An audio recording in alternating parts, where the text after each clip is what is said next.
নমস্কার, সবাই কেমন আছেন? আশা করছি সবাই খুব ভালো আছেন আর আমিও ভালো আছি। ড্রিম লাইফ বিউটির আরও একটি নতুন ব্লগে আপনাদের সবাইকে জানাই স্বাগত। একদম সকাল থেকেই আজকের ব্লগটা শুরু করলাম। সকাল সকাল ঘুম থেকে উঠে চলে আসলাম ছেলেকে নিয়ে স্কুলে এখনও পর্যন্ত পৌঁছায়নি। এখানে দাঁড়িয়ে আছি লঞ্চ ধরার জন্য। 1 মিনিটের জন্য 6:45-এ লঞ্চটা ধরতে পারলাম না, আবার 7টার সময় লঞ্চটা ধরবো। তো সেই জন্য এই যে গঙ্গার ঘাটে একটুখানি নিচে নেমে দাঁড়িয়ে রয়েছি। এখনও তো লঞ্চ একটু সময় লাগবে আসতে, তো সেই জন্য এখানে দাঁড়িয়ে সকালটা উপভোগ করছি। এখানে সোনার পাপাও আছে, তো এখানে দাঁড়িয়ে রয়েছি। লঞ্চ ওই দূরে আসছে, তারপর আমরা যাব। সকালবেলার দিকে এই পরিবেশটা এত ভালো লাগে। গঙ্গার পাড়ে সবাই বড় মাকে পুজো দিতে আসছে যাচ্ছে, অনেকে লাইনে দাঁড়িয়ে আছে। এখনও পর্যন্ত বড় মার গেট খোলা হয়নি, তো আমি যখন আসলাম তখন দেখলাম সবাই লাইনে দাঁড়িয়ে আছে। তো এই সময় আমরা প্রতিদিন স্কুলে যাই। আর এই যে দেখুন, স্কুল থেকে বাড়িতে চলে এসেছি। আবার অনেকক্ষণ বাদে আপনাদের সঙ্গে দেখা হচ্ছে। স্কুল থেকে বাড়ি এসে সংসারের টুকিটাকি কাজকর্ম করে সকালের খাওয়া দাওয়া করে একদম স্নানটা সেরে নিয়েছি। আজকে অনেক দিন বাদে আবার চুলে একটু শ্যাম্পু করেছি। বেশ কয়েকদিন গ্যাপ গেছে শ্যাম্পু করার, তো চুলটা ভীষণ নোংরা হয়েছিল। আর আমি না শ্যাম্পু না করে থাকতে পারি না বেশি দিন। তো এখন যেহেতু একটুখানি শীতকাল ছিল, শীতের জন্য না কয়েকদিন বাদে বাদে আর কি শ্যাম্পুটা করতাম। তো আজকে বেশ 1 সপ্তাহ মতো বাদে শ্যাম্পু করলাম। আর শ্যাম্পু করার পর মাথাটা যে এত হালকা লাগে, কি যে ভালো লাগে কি বলবো। তো যাই হোক, এদিকে দেখুন চুলটা আমি ভালো করে গামছা দিয়ে মুছে এখন চুলটা একটু আঁচড়ে নিচ্ছি। জানি ভেজা চুল সঙ্গে সঙ্গে আঁচড়াতে নেই, মানে প্রচণ্ড চুল ওঠে। এটা জানা সত্ত্বেও না আমি সবসময় ভেজা চুল আঁচড়ে নিই, কারণ ভেজা চুল না আঁচড়ালে আমার ভালো লাগে না। তো যাই হোক, এদিকে চলে আসলাম রান্নাঘরে, রান্নাবান্নাটা শুরু করব। আর তার আগে ছেলেকে স্নান করাবো। আর প্রতিদিন ওকে স্নানের আগে আমি ফল খাওয়াই, আজকেও ফল খাওয়াবো। তো সেই জন্য ফলগুলো একটুখানি জলের মধ্যে ভিজিয়ে রেখেছিলাম। আর এখন ফলগুলো ভালো করে ধুয়ে একে একে কেটে নেব। পেয়ারা আমার ছেলে একদম খেতে চায় না বলতে কাঁচা পেয়ারা যদি একটু ধনেপাতা, কাঁচা লঙ্কা আর কাসুন্দি দিয়ে মাখিয়ে দাও তাহলে প্রচণ্ড ভালোবাসে, কিন্তু এমনি না খেতে চায় না। আর দেখুন পেয়ারা 1-2 দিন ঘরে থাকলেই না পেকে যায়। তো কি আর করব, পাকা পেয়ারায় একটা কেটে নিচ্ছি। তবে পেয়ারাগুলো কিন্তু ভীষণ ভালো ছিল। তো যাই হোক, এদিকে পেয়ারা কেটেছি, এখানে একটা আপেল কাটছি। আপেলটা প্রচণ্ড মিষ্টি, খেতে ভীষণ ভালো। আর আমার ছেলের সবচেয়ে প্রিয় ফল কি জানেন? সবচেয়ে প্রিয় ফল হচ্ছে সবেদা। প্রচণ্ড পরিমাণে ভালোবাসে, একসঙ্গে সবেদা 10টাও খেয়ে নিতে পারে, এতটা ভালোবাসে। তবে সবসময় তো আর পাওয়া যায় না এই ফলটা, সিজন ওয়াইজ আর কি পাওয়া যায়। তবে এখন তো পাওয়া যায়, এখন আবার কমে এসেছে। মাঝে কিছুদিন প্রচণ্ড সবেদা উঠেছিল, আর তখন কিন্তু প্রচুর সবেদা এনেছিল। গতকালকে রাত্রেবেলা আবার দেখছি ওর বাবা কিছুটা সবেদা এনেছে, বেশ 10-15টা। ছেলে যেহেতু খেতে ভালোবাসে, আর ছেলে মেয়ে যেটা খেতে ভালোবাসে সেটা দেখবেন বাবারা সবসময় খুঁজে খুঁজে নিয়ে আসে। এখানে আমার প্রায় সব ফল কাটা হয়ে গেছে। আর এবার সবেদা 3টে কেটে নিয়ে তারপর ছেলেকে ডাকবো। ছেলে ওদিকে উঠোনে খেলা করছে, স্কুল থেকে এসে খেলাধুলা শুরু করে দিয়েছে। আর এখন ওকে ডেকে স্নান করাবো, তারপর আমি রান্নাটা শুরু করব। ওকে একেবারে স্নান করিয়ে তারপর যদি রান্নাটা করতে যায় না, তাহলে নিশ্চিন্তে রান্নাটা করা যায়। তা না হলে ওই রান্না করতে করতে হাতে মাছ থাকে, এটা ওটা থাকে, তখন স্নান করাতে না প্রচণ্ড মানে অসুবিধা হয়, মনে হয় যেন হাতে মাছের গন্ধ ওর গায়ে চলে যাবে। তো এইভাবে না একেবারে স্নান টান করিয়ে যদি রান্না করতে ঢুকি তাহলে ভীষণ ভালো হয়।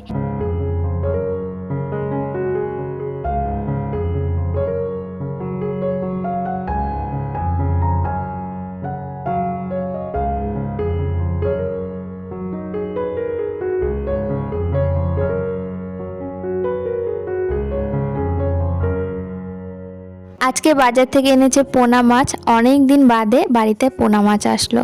তো পোনা মাছটা একটু সাইজটা বড়, তো আবার 2 টুকরো করলে ছোট হয়ে যাবে। সেই জন্য মাসিকে বলেছিলাম মাছের গায়ে একটু দাগ দাগ কেটে দিতে, যাতে মশলাগুলো ভালো করে মাছের মধ্যে ঢুকে যায়। তো এদিকে সেই মতো মাসি মাছটা সুন্দর করে কেটে বেছে একদম ধুয়ে দিয়েছে। আর এখন আমি লবণ হলুদ মাখিয়ে মাছটা ভাজতে বসিয়ে দেব। তো এদিকে পাতলা করে আজকে আলু দিয়ে আর ডাঁটা দিয়ে এই মাছের ঝোল হবে, আর তার সাথে হবে একটুখানি লাউয়ের শুক্তো। আর এর সঙ্গে এনেছে ছোট মাছ। ছোট মাছ আমাদের বাড়িতে সবাই ভীষণ পছন্দ করে, আর বাজারে যদি দেখে ছোট মাছ ভালো উঠেছে তো সেই মতো নিয়ে আসে। তো এদিকে দেখুন কড়াইতে আমি লাউয়ের শুক্তোটা আগেই বসিয়ে দিয়েছি। লাউটা এখানে সেদ্ধ হয়ে গেছে, আর সেদ্ধ করার আগে কিন্তু হলুদ দিতে নেই, তাহলে কিন্তু লাউটাও সেদ্ধ হতে চায় না। তো লবণ দিয়েছিলাম, কিন্তু লাউটা এই সময় যখন দেখলাম সেদ্ধ হয়ে গেছে, এই সময়তে অল্প করে হলুদ দিয়েছি, আর এর মধ্যে দিয়ে দিলাম বড়ি, দিয়ে একটু নাড়িয়ে চাড়িয়ে তারপর ফোড়ন দিয়ে নেব।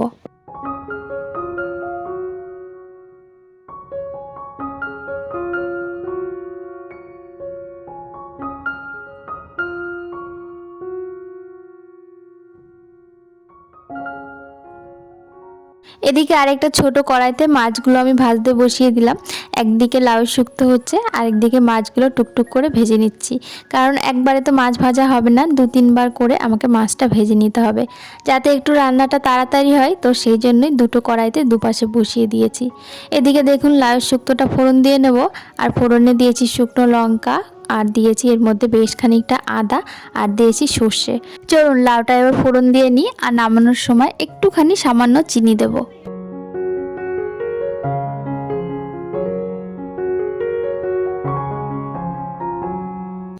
এদিকে মাছটা আমি খুব ভালো করে একটু কড়া করে ভেজে নিয়েছি, কারণ এই মাছ একটু কড়া করে ভাজলে তারপর ঝোলে দিলে না মাছটা খেতে ভীষণ ভালো হয়।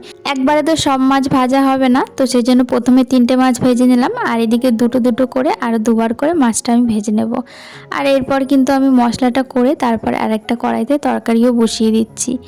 জিরে ফোড়ন দিয়ে দিলাম, তারপর দিয়ে দিলাম আলুটা ভাজা ভাজা করে তারপর মশলা দিয়ে ভালো করে কষিয়ে ঝোল দিয়ে দেবো। পুরো রান্নাটা আর আপনাদের সঙ্গে শেয়ার করলাম না, প্রতিদিনের একই রান্না কী বা শেয়ার করবো বলুন। তো সেই জন্য এদিকে দেখুন একবারে ঝোল দিয়ে দিয়েছি, আর এদিকে এনেছিল ছোট মাছ, তো ছোট মাছটাও এখানে ভালো করে ভেজে নিচ্ছি। ছোট মাছের যেহেতু চচ্চড়ি করব, খুব বেশি ভাজতে হবে না, হালকা একটু ভেজে নামিয়ে নেব।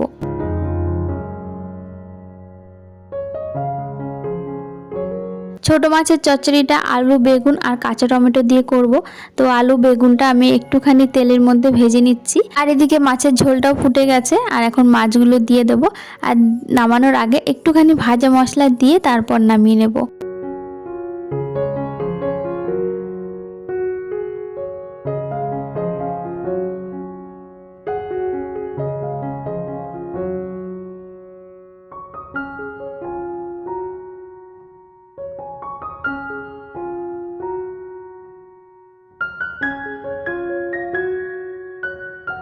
ছোট মাছের চচ্চড়ির জন্য এখানে জিরে ফোড়ন দিয়ে বেশ খানিকটা পেঁয়াজ দিয়ে একটু লাল লাল করে ভেজে নিচ্ছি, আর এর মধ্যে খুব অল্প পরিমাণে আদা রসুন কাঁচা লঙ্কা পাকা লঙ্কা বাটা দিয়ে একটুখানি কষিয়ে নিয়েছি। আর এর মধ্যে দিয়ে দিচ্ছি দুটো কাঁচা টমেটো দিয়ে ছোটো মাছের চচ্চড়ি ভীষণ ভালো লাগে খেতে, একটু টকটক লাগে খেতে, ওই জন্য আরও বেশি ভালো লাগে।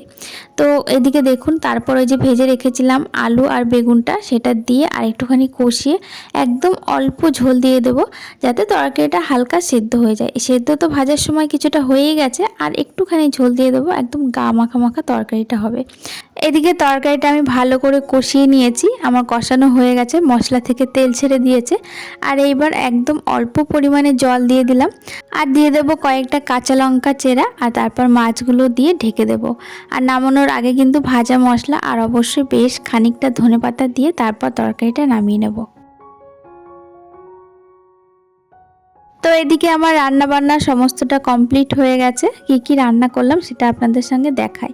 তো এখানে রয়েছে ছোট মাছের চচ্চড়ি, আর এখানে রয়েছে আলু দিয়ে ডাঁটা দিয়ে পোনা মাছের ঝোল। আজকে ঝোলটা মনে হচ্ছে একটু বেশিই হয়ে গেছে।